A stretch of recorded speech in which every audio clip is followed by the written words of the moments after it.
Let's beat the waiver wire. Next on Fantasy Football Today in 5. Welcome to FFT in 5. I'm Chris Towers here flying solo on a Friday afternoon. If you're listening to this on the podcast, Saturday morning. And we are here to talk about some beat the waiver wire targets to get ahead of Week 16. Look, you just have to look at what Zamir White did on Thursday night. It wasn't an outstanding game by any means, but it was a very good fantasy game, and he's probably going to end up as a fringe RB1 in a bad situation for a back who I don't think is particularly talented, but he got the opportunity, and at running back especially. We focused on the running backs a lot for the beat the waiver wire segment, and you can see why. You just got to turn around and hand the ball off to them for them to get opportunities. As long as they're on the field, that's what we saw with Zamir White. It was what we expected. You know, I think he was better than expected maybe in terms of production, but the role was what we thought it would be. Before we get to those other RB stashes and other positions, including some DSTs to look at for Week 16, let's just quickly talk about the Chargers firing Brandon Staley. And look, when you give up 63 points to Aiden O'Connell, you're probably going to get fired. That's probably the way that works. I don't know if there was a clause in his contract that says that specifically, but we knew Brandon Staley was going to be fired as the Chargers coach at some point. Was it going to be today? Was it going to be after Week 18? He was not going to be the coach there for 2024. And now the question becomes, what do the Chargers do to replace Brandon Staley? Do they go, move Kellen Moore up from offensive coordinator? Is he going to be the interim? That's what we'll see. But, a lot of talk about Bill Belichick going out over there if the Patriots let him go or try to trade him. So you have to think the Chargers, they have to get this right at some point. It's too talented of a team to keep, bumping their heads against the wall. So hopefully they get the right option in there and, hopefully some additional talent in the passing game as we've seen, this season since Mike Williams' injury. There's been a severe lack of talent outside of Keenan Allen. So good opportunity for some head coach to make a name for themselves and build this team out to what they're supposed to be. But that'll be something we watch for in the offseason. Let's move on to those Week 16 waiver wire stashes. And look, you know what it is. It's running backs in hopefully good offenses, but generally running backs who we think are one injury away perhaps from being viable fantasy options like we saw with Zamir White. Names like Jaleel McLaughlin, 36% rostered. Dearness Johnson for the Jaguars, 18% rostered. I'll throw two more out there, though, that are a little less obvious. One is Jeff Wilson, and in deeper leagues, Chris Brooks, if Jeff Wilson is not available. The Dolphins have Raheem Mostert, who has never been able to stay healthy in a season before. This is the longest I think he's gone without missing a game in his career.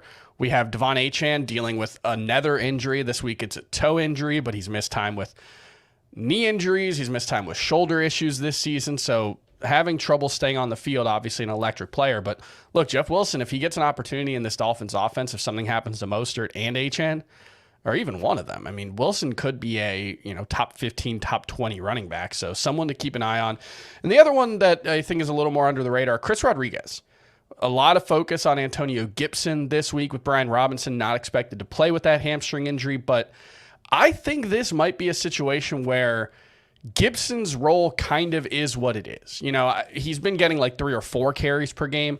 I think that'll go up to 8 to 10, but I don't think we're going to see Antonio Gibson just become a workhorse running back. The Commanders' offense just does not seem to view him as that kind of player. They view him as a role player, and we've seen situations this season where Rodriguez has had more carries than Antonio Gibson, and Chris Rodriguez might just be the Brian Robinson stand-in. And if he got 12 to 15 carries this week, it wouldn't necessarily shock me. I don't think there's a ton of upside.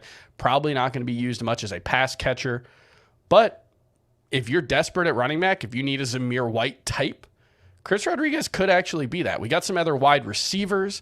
We got a couple or one tight end I want to look at, and then we'll talk about some Week 16 DST options. So Jonathan Mingo, 26% rostered. We've seen a renewed emphasis over the past couple weeks on getting him the ball in Carolina. It hasn't really worked out all that well, at least not consistently. He's had one good game in Week 13, but talented young player. The Panthers have to find something these last 4 weeks to look forward to for 2024. Maybe the Jonathan Mingo, Bryce Young combination can be that. Wan'Dale Robinson had a little bit of a breakout game in week 14.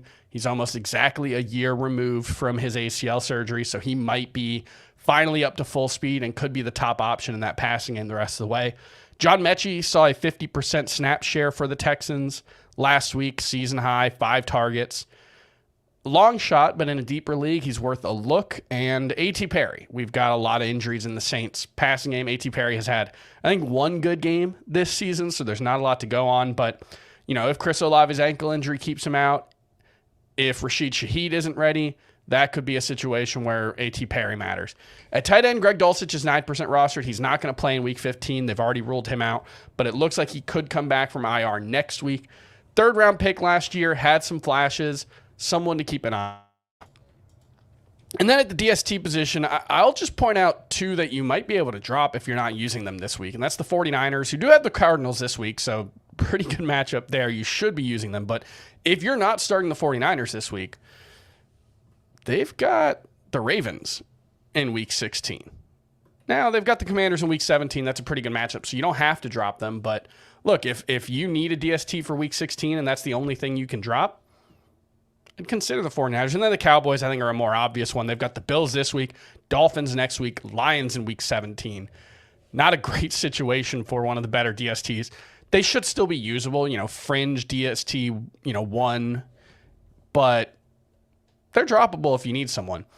We'll look ahead. Bills versus the Chargers. Obviously, we just saw 2 defensive touchdowns by a bad Raiders defense in week 15. So Bills are 71% rostered. Packers get I wrote the Pacers on my list. Packers get the Panthers in week 16, 65% rostered. Consider them.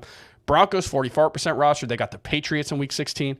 And the Bengals get the Steelers in week 16, 38% rostered. So they're another one to keep an eye on for the week 16 waiver wire if you want to get ahead and stash a DST. And that's going to do it for FFT and 5.